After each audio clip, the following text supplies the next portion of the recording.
আপনাদের প্রত্যেককে ট্রেডিং বার্তা ইউটিউব চ্যানেলের তরফ থেকে স্বাগত জানাচ্ছি।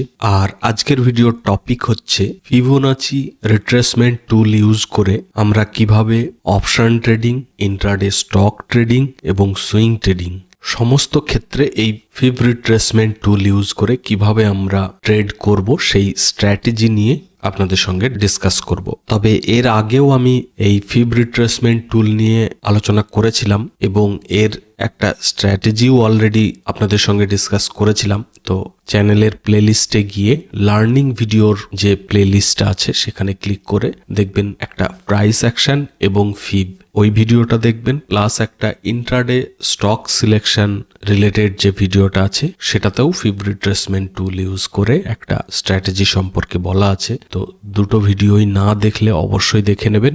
আর আজকের ভিডিওটা বলতে পারেন ফিব রিট্রেসমেন্টের উপর মাস্টার ক্লাস হতে চলেছে। তো প্লিজ মন দিয়ে দেখবেন, আর কোনো কনফিউশন আশা করছি থাকবে না। আর তবুও যদি থাকে তাহলে ভিডিওর নিচে কমেন্ট করবেন, আমি সেটার যত তাড়াতাড়ি সম্ভব রিপ্লাই দিয়ে দেব। তো চলুন শুরু করি। ফিবোনাচি রিট্রেসমেন্ট টুলের কাজ সম্পর্কে বা স্ট্র্যাটেজি সম্পর্কে জানার আগে সবার আগে আমাদের জানতে হবে যে এটা কখন ইউজ করব এবং কিভাবে ইউজ করব। তা আমি অবশ্যই অ্যাপ্লাই করে দেখাবো। তার আগে দু একটা কথা বলি, সেটা হচ্ছে যে এই ফিব রিট্রেসমেন্ট টুল নিয়ে অনেকেরই কনফিউশন থাকে। একটা কনফিউশন থাকে যে কখন আমরা ইউজ করব, সেকেন্ড কনফিউশন থাকে কিভাবে আমরা ইউজ করব, আর 3 নম্বর কনফিউশন থাকে কোন দিক থেকে কোন দিকে ড্র্যাগ করব, 4 নম্বর কনফিউশন থাকে কোথায় থেকে কোথা পর্যন্ত ড্র্যাগ করব। প্লাস আরো ছোটখাটো কিছু কনফিউশন থাকে। তো আজকে সমস্ত কিছুর কনফিউশন আমি দূর করার চেষ্টা করব। সবার প্রথমে জানবো এর কাজটা কি।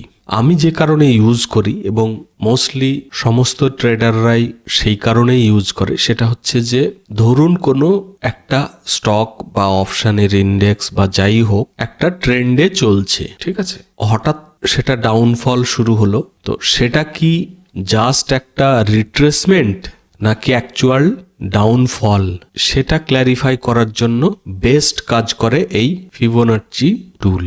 সেটা মেবি হতে পারে কোনো স্টক এরকম সুইং বানাতে বানাতে উপরে যাচ্ছে, যে রিট্রেসমেন্টটা নিচ্ছে সেটা কি আদৌ রিট্রেসমেন্ট নাকি রিয়েল ডাউনফল। তো আপসাইডের জন্য যেমন হেল্প করে সেটা ক্ল্যারিফাই করার জন্য, সেম ভাবে ধরুন কোনো স্টক বা ইন্ডেক্স নিচে যাচ্ছে, তো এই যে সুইং গুলো বানাচ্ছে সেটা কি ট্রেন্ড রিভার্স করছে নাকি আবার কন্টিনিউ করবে, মানে এটা কি রিট্রেসমেন্ট হলো নাকি এখান থেকে ট্রেন্ড চেঞ্জ হয়ে আপমুভ শুরু হলো। সব থেকে বেশি এটাই হেল্প করে থাকে। তো এখানে আরো একটা জিনিস ক্লিয়ার হচ্ছে যে এক তো হচ্ছে আপনার রিট্রেসমেন্ট নাকি ট্রেন্ড কন্টিনিউ সেটা বোঝাচ্ছে, 2 নম্বর হচ্ছে আপনাকে হেল্প করবে ট্রেন্ড রিভার্স হচ্ছে কিনা সেটা জানতে। তো মোস্টলি এটাই ক্লিয়ার করতে হেল্প করে এই ফিবোনাচি রিট্রেসমেন্ট টুল, ঠিক আছে। এবার আসি যেটা সবার কনফিউশন থাকে যে কখন আমি নিচে থেকে উপর পর্যন্ত ড্র্যাগ করব আর কখন আমি উপর থেকে নিচে পর্যন্ত ড্র্যাগ করব। এটা আমি 2-3টে ভাবে বলার চেষ্টা করব। প্রথম যেটা মাথায় রাখবেন সেটা হচ্ছে যখন আপনি কোনো স্টকের রেসিস্টেন্স মার্ক করতে চাইছেন বা রেসিস্টেন্স লেভেল বের করতে চাইছেন, ঠিক আছে, তখন টপ থেকে বটম পর্যন্ত মার্ক করবেন, ঠিক আছে। যখন সাপোর্ট বের করতে চাইছেন তখন বটম থেকে টপ পর্যন্ত মার্ক করবেন। আশা করছি ক্লিয়ার করতে পেরেছি। এটা যদি আরো ক্লিয়ার করে বলতে চাই তাহলে সাপোজ আপনি 1 ডে ক্যান্ডেল বা উইকলি বা মান্থলি এরকম বিগ একটা ক্যান্ডেলকে ফিবোনাচি টুল দিয়ে মার্ক করতে চান, তো এই যখন রেড থাকবে তখন টপ থেকে বটম পর্যন্ত মার্ক করবেন, মানে এই আপ থেকে ডাউন। আর এই গ্রিন ক্যান্ডেলে যখন ফিবোনাচি টুল ইউজ করবেন, সাপোজ সিঙ্গেল ক্যান্ডেল ফিব ইউজ করছেন, তো যদি গ্রিন ক্যান্ডেল হয় তাহলে বটম থেকে টপ পর্যন্ত মার্ক করবেন, ঠিক আছে। আর এটাকে যদি আরো ক্লিয়ার করতে চাই তাহলে আমি বলবো যখন রেড বা ডাউনফল যেটা হবে, সাপোজ এখান থেকে এখানে যেটা হয়েছে সেটা টপ থেকে বটম পর্যন্ত মার্ক করবেন। আর যখন আপসাইডের যে মুভমেন্টটা হয়েছে তো তারপরে কতদূর রিট্রেসমেন্ট নেবে সেটা জানার জন্য বটম থেকে টপ পর্যন্ত মার্ক করবেন, মানে এখান থেকে একদম এই হাই পর্যন্ত। তো আশা করছি ক্লিয়ার করতে পেরেছি যে কখন কোন সাইডে আপনাকে মার্ক করতে হবে। এবারে আসি টাইম ফ্রেম কি রাখবেন। সবার আগেই টাইম ফ্রেমের ব্যাপারে যদি বলি, তাহলে আপনি এই ফিব রিট্রেসমেন্ট টুল যে কোনো টাইম ফ্রেমে ইউজ করতে পারেন। আমি যেমন সবার আগে দেখি 1 ডে টাইম ফ্রেম, এবং সেখানে কি ট্রেন্ড চলছে সেটা দেখার পরে সেই লেভেলগুলো মার্ক করি। মার্ক করার পরে 1 আওয়ারে চলে যাই, দেন 15 মিনিট, দেন দরকার হলে 5 মিনিটেও আমি ফিবোনাচি টুল ইউজ করি। তবে এমন নয় যে চার্টে আমি প্রত্যেকটা টাইম ফ্রেমের ফিব লেভেল মার্ক করে রাখি, সেটা নয়। ম্যাক্সিমাম ক্ষেত্রে আমি যেটা মার্ক করে রাখি সেটা হচ্ছে 1 ডে টাইম ফ্রেমের লেভেলগুলো মার্ক করে রাখি। সেকেন্ড হচ্ছে 5 মিনিটের টাইম ফ্রেমের লেভেলগুলো মার্ক করে রাখি, মানে 5 মিনিটে যে ফিবোনাচি রিট্রেসমেন্ট হতে পারে সেই লেভেলগুলো মার্ক করে রাখি। এবার প্রশ্ন হচ্ছে কখন আমি 1 আওয়ার আর কখন আমি 15 মিনিটের টাইম ফ্রেম ইউজ করি। যখন ধরুন 5 মিনিটে কোনো ক্ল্যারিটি পাচ্ছি না বা 1 ডে ক্যান্ডেলেও কোনো ক্ল্যারিটি পাচ্ছি না, তখন 1 আওয়ারে চলে যাই। 5 মিনিটে ক্ল্যারিটি না পেলে 15 মিনিটে চলে যাই। এটা একটা কারণ হয় চেঞ্জ করার। সেকেন্ড কারণ হয় যখন ধরুন বড় কোনো লেভেলের ব্রেকআউট বা ব্রেকডাউন হচ্ছে, মানে 1 ডে টাইম ফ্রেমে ধরুন ব্রেকআউট বা ব্রেকডাউন হচ্ছে, তো আমার বড় পজিশন মানে বেশি পয়েন্ট ক্যাপচারের জন্য কোনো ট্রেড করছি, তো তখন এক তো হচ্ছে 1 ডে টাইম ফ্রেমে ফিবোনাচি টুল ইউজ করি, সেকেন্ড হচ্ছে 1 আওয়ারে ইউজ করি, দেন 15 মিনিটও ইউজ করতে পারি। আর যখন ছোটখাটো পয়েন্ট ক্যাপচার করার থাকে ইন্ট্রাডেতে, তখন সবার আগে 1 ডে টাইম ফ্রেম মার্ক করে নিলাম, দিয়ে দেখলাম আদৌ এন্ট্রি করা যাবে কিনা, দেন আমি 5 মিনিট টাইম ফ্রেমে ফিবোনাচি ইউজ করে থাকি। ঠিক আছে, এবার আসি কোথায় কোথায় ইউজ করব বা কোথা থেকে কত দূর পর্যন্ত ইউজ করব। ধরে নেওয়া যাক 1 ডে টাইম ফ্রেমে আমি ফিবোনাচি ইউজ করছি। এটা নিফটির চার্ট, সাপোজ নিফটিতেই আমি ইউজ করতে চাই। সবার প্রথমে এত বড় একটা বিগ ক্যান্ডেল আজকে হয়েছে, তো যখনই এরকম বিগ ক্যান্ডেল হবে, এটা একটা, এটা একটা, এটা একটা, এটা এরকম বিগ ক্যান্ডেল গুলোতে আমি কিন্তু সিঙ্গেল ক্যান্ডেলেই ফিব রিট্রেসমেন্ট টুল ইউজ করি। এবার সেটা কেন করি? ইন্ট্রাডের লেভেল ক্রিয়েট করার জন্য। মানে ধরুন আজকে যেহেতু এটা রেড ক্যান্ডেল এবং এই যে ফলটা হয়েছে এর কতটা রিট্রেসমেন্ট হবে, তো তার গোল্ডেন জোন আমি মার্ক করব। টপ থেকে বটম পর্যন্ত ড্র্যাগ করব, তার 0.5 এবং 0.6 এই দুটো মার্ক করলাম। সাপোজ দেখলাম কালকে এখান থেকে বাই শুরু হচ্ছে, তাহলে আমার টার্গেট থাকবে এই 0.5 বা 0.618 এর এই লেভেল। ঠিক আছে, এবার ধরুন এর উপরেও ক্লোজিং দিয়ে দিল, সাপোজ 15 মিনিটের ক্লোজ করলো, তখন আমার টার্গেট থাকবে এই হাইটা। তো এই গেল 1 ডে টাইম ফ্রেমের সিঙ্গেল ক্যান্ডেল ফিব রিট্রেসমেন্ট ইউজ করা। সেকেন্ড কি দেখি? সুইং এর, একটা টোটাল সুইং এর সেটার কি রিট্রেসমেন্ট হচ্ছে সেটা দেখি। যেমন এর আগে আপনি দেখে থাকবেন যে আমি এখান থেকে এত দূর পর্যন্ত ফিব রিট্রেসমেন্ট টুল দিয়ে মার্ক করে রেখেছিলাম, তো আজকে সেটার ব্রেকডাউন করে নিচে চলে এসেছে। ঠিক আছে, তো এটা একটা সুইং, তো এই সুইংটাকে আমি মার্ক করে রেখেছিলাম। প্লাস এই যে ডাউনফলটা হয়েছিল এটাও কিন্তু এখান থেকে এক তো হতে পারে এখান পর্যন্ত মার্ক করতে পারেন, না হলে বেস্ট হবে এই লেভেলটা, কারণ এর পর থেকেই কিন্তু ওর রিট্রেসমেন্ট শুরু করেছিল। তাহলে আমরা এখান থেকে এত দূর পর্যন্ত মার্ক করব, এই লেভেলটা এখান থেকে এই লেভেলটা পর্যন্ত রিট্রেসমেন্ট টুল দিয়ে মার্ক করব।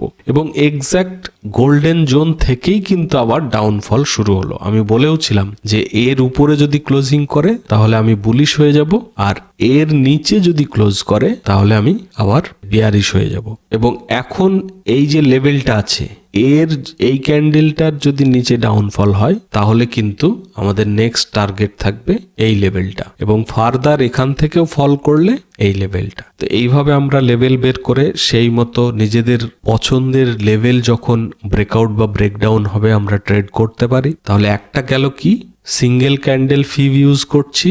সেকেন্ড হচ্ছে আমরা একটা টোটাল সুইংকে ফিব রিট্রেসমেন্ট টুল ইউজ করে তার কতটা রিট্রেসমেন্ট হবে বা ট্রেন্ড চেঞ্জ হচ্ছে কিনা সেটা বের করি। ঠিক আছে, এবার আমরা ফিব রিট্রেসমেন্ট টুল ইউজ করব এবং কোন কোন পয়েন্টগুলো আমরা কিভাবে ট্রেড করব এবং কখন এন্ট্রি করতে পারি তার একটা স্ট্র্যাটেজি নিয়ে ডিসকাস করব। তো চলুন, এই যে এই টুলটা হচ্ছে ফিব রিট্রেসমেন্ট টুল, সিলেক্ট করলাম। সাপোজ এই যে ডাউনফলটা হয়েছিল তার রিট্রেসমেন্ট আমরা লেভেলটা বের করব। এখান থেকে এতটা মার্ক করলাম, এই টপ থেকে এই বটম পর্যন্ত মার্ক করলাম। দেখুন এক্স্যাক্ট এই যে ফিব রিট্রেসমেন্টের 0.5 এবং 0.618 একদম গোল্ডেন জোন থেকে রিট্রেসমেন্ট নিয়ে আবার ফল শুরু হলো। তবে একদম এক্স্যাক্ট প্রত্যেকবার যে এইরকম ভাবেই হবে সেটা কোনো কথা নয়। কোনো সময় হয়তো টাচ করবে, কোনো সময় একটু কাছাকাছি থেকে ফিরে আসবে, কোনো সময় হয়তো এটা পার করে কিছুটা যাবে বাট ক্লোজিংটা নিচে দেবে, এরকম ভাবে হতে থাকবে। সেটা মুভমেন্টের উপরে ডিপেন্ড করে ঘটে থাকবে। বাট ম্যাক্সিমাম ক্ষেত্রে কিন্তু এই গোল্ডেন জোন থেকে রিট্রেসমেন্ট নিয়ে ট্রেন্ড কিন্তু কন্টিনিউ করে থাকে। ঠিক আছে, আচ্ছা অনেকের মনে হতে পারে যে আমরা নিজেদের চার্টে যখন ড্র্যাগ করি তখন এই দুটো দাগ না এসে আরো অনেক কিছু দাগ চলে আসে, সেগুলো কি? তো চলুন সেগুলোও একটু ডিসকাস করে নিই। আমি জাস্ট গোল্ডেন জোনটা বের করার জন্য শুধুমাত্র 0.5 এবং 0.618 এই দুটো লেভেল রেখে বাকিগুলোকে অফ করে রেখেছি। তো চলুন ডিফল্ট সেটিং এ চলে যাই। এই দেখুন, দরকার হলে আমি আরো একবার ড্র্যাগ করে দেখাই। এখানে গেলাম, ফিব রিট্রেসমেন্ট টুলটা সিলেক্ট করলাম, এই টপ থেকে এই বটম পর্যন্ত ড্র্যাগ করলাম। এবার দেখুন সেম, এখানে 0.618 গোল্ডেন জোন, এটা 0.5, তারপরে আসছে 0.382, 0.236। স্ট্র্যাটেজি নিয়ে অবশ্যই বলবো যে কখন কিভাবে এন্ট্রি করব, তার আগে আরো দু একটা জিনিস বলে নিই। প্রথম যেটা আমি ফলো করে থাকি সেটা হচ্ছে যে যখন 0.618 এর লেভেল ক্রস করে উপরে ক্লোজিং দেবে, সেটাকে আমি ধরে নিই যে ট্রেন্ড রিভার্স করছে। মানে সাপোজ ডাউন ট্রেন্ড চলছিল, সেটার ট্রেন্ড রিভার্স হয়ে আপ মুভ শুরু হবে, সেটার চান্সটাই বেশি থাকে। সেম ভাবে সাপোজ ধরুন আপ মুভ চলছিল এবং রিট্রেসমেন্ট শুরু হয়েছে, ফিব রিট্রেসমেন্ট টুল ইউজ করলাম, তার গোল্ডেন জোনের যদি নিচে ক্লোজ করে দেয়, মানে 0.618 এর থেকেও নিচে ক্লোজ করে দেয় বাই সাইডের সময়, তাহলে আমরা তখন ট্রেন্ডের রিভার্সাল হচ্ছে সেটা ধরে নিই, মানে তখন ডাউনফল শুরু হবে সেটা ধরে নিই। ঠিক আছে, এবার ধরুন কখনো কখনো দেখবেন যে পুরো 0.618 বা 0.5 এর লেভেল পর্যন্ত না গিয়ে তার আগে থেকেই আবার ট্রেন্ড কন্টিনিউ করে। সেটারও কারণ আছে অবশ্যই। যেমন ধরুন যদি এই এখান থেকে এই এত দূর, এই রেড যেখান থেকে রিট্রেসমেন্ট শুরু হয়েছে তত দূর মার্ক করলাম, ধরে নিন এই যে ক্যান্ডেলগুলো বা এর পরে, মানে তখনও তৈরি হয়নি। ঠিক আছে, তো এই যে মুভমেন্টটা এত দূর পর্যন্ত, তত দূর পর্যন্ত মুভমেন্ট হওয়ার পরে আপনার রিট্রেসমেন্ট শুরু হয়েছে এবং তখন আপনি এরকম ভাবে ফিবোনাচি টুল ইউজ করেছেন। তখন কি করবেন? এবার আসি স্ট্র্যাটেজিতে। আজকে আমরা দুটো স্ট্র্যাটেজি নিয়ে ডিসকাস করব। একটা হচ্ছে যখন কোনো স্টক বা ইন্ডেক্স পুরো একদম গোল্ডেন জোনে টাচ করবে, মানে এই যে গোল্ডেন জোন 0.618 এই লেভেলটা যখন এইরকম লেভেলে টাচ করবে বা 0.5 এ টাচ করবে, তখন আমরা কি করব? প্রিভিয়াস ক্যান্ডেলের উপরে যখন ক্লোজ করবে আমরা এন্ট্রি করতে পারি, মানে একদম গোল্ডেন জোনের কাছেই এন্ট্রি করতে পারি। এটা একটা স্ট্র্যাটেজি হয়ে যাচ্ছে, যেটা আমি প্রিভিয়াস ভিডিওতে ডিসকাস করেছিলাম। ইন্ট্রাডে স্টক সিলেকশনের যে ভিডিওটা, প্লেলিস্টে গেলে পেয়ে যাবেন, লার্নিং ভিডিওর যে প্লেলিস্ট, সেখানে সেটাকেই আরেকবার আমি ডিসকাস করে নিচ্ছি, কারণ অনেকেই হয়তো ওই ভিডিওটা দেখেননি। তো রিকোয়েস্ট করব দেখে নেবেন, ওখানে আরো ডিটেলসে বলা আছে, বাট এখানে আমি একটু শর্টেই বলবো। তো যখন একদম পুরো এক্স্যাক্ট আপনার মনের মতো ফিবোনাচি টুলের গোল্ডেন জোনে একদম রিট্রেসমেন্ট হয়ে দেন আপ মুভের জন্য প্রিভিয়াস ক্যান্ডেলের উপরে যখন ক্লোজ করবে আমরা এন্ট্রি করতে পারি। আর স্টপ লস রাখবো এই গোল্ডেন জোনের নিচে, 0.618 এর নিচে যখন ক্যান্ডেল ক্লোজ করবে তখন আমরা স্টপ লস অ্যাকসেপ্ট করব। সে মেবি হতে পারে ওয়ান ডে টাইম ফ্রেমে আপনি ট্রেড করছেন বা যে কোনো টাইম ফ্রেমেই ট্রেড করুন,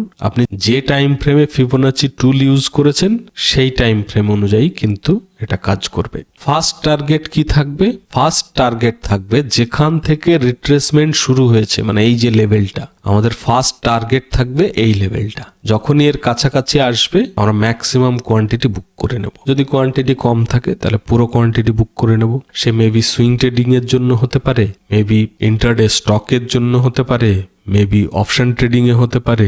সেকেন্ড টার্গেট এসএল ট্রেল করতে করতে যেখানে এসএল কেটে যাবে সেই টার্গেট হতে পারে, বা ধরুন রেসিস্টেন্স কোথায় আছে সেটা হতে পারে, বা ওয়াই রেসিস্টেন্স যেখানে আছে সেটা হতে পারে। ঠিক আছে, এবার আসি সেকেন্ড স্ট্র্যাটেজিতে। যখন ধরুন 0.2 বা 0.3 এই লেভেল থেকেই ফেরত চলে যাবে, এটা যেমন 0.3 পর্যন্ত রিট্রেসমেন্ট নিয়ে কিন্তু আবার আপ মুভ কন্টিনিউ করেছে, এই ক্ষেত্রে কোথায় এন্ট্রি করব?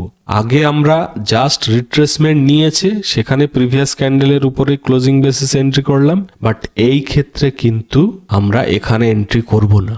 সে 0.2 থেকে রিট্রেসমেন্ট নেক বা 0.3 থেকে রিট্রেসমেন্ট নেক, আমরা এন্ট্রি করব যখন এই যে হাইটা তার হাই ব্রেক করে উপরে ক্লোজিং আসবে, সেই ক্লোজিং বেসিসে আমরা এন্ট্রি করব। ঠিক আছে, আর টার্গেটের জন্য আমরা এসএল ট্রেল করব, বা ওয়াই রেসিস্টেন্স দেখব, বা নর্মাল কোথায় রেসিস্টেন্স আছে হিস্ট্রি ওয়াইজ সেটা দেখে নেব।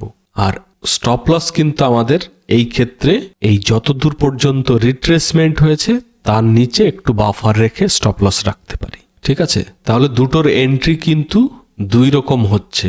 সেম ভাবে ডাউন ট্রেন্ডের ক্ষেত্রেও একই রকম নিয়ম মেনে চলবেন। আর এটা এমন নয় যে শুধুমাত্র অপশন ট্রেডিং এর জন্যই কাজ করবে, অপশন ট্রেডিং এ তো দারুণভাবে কাজ করবে, সেই সঙ্গে স্টকের ক্ষেত্রেও দুর্দান্ত কাজ করে। সুইং ট্রেডিং বলুন বা ইন্ট্রাডের ক্ষেত্রে বলুন, আপনারা ইউজ করতে থাকুন, খুব ভালো কাজ করে।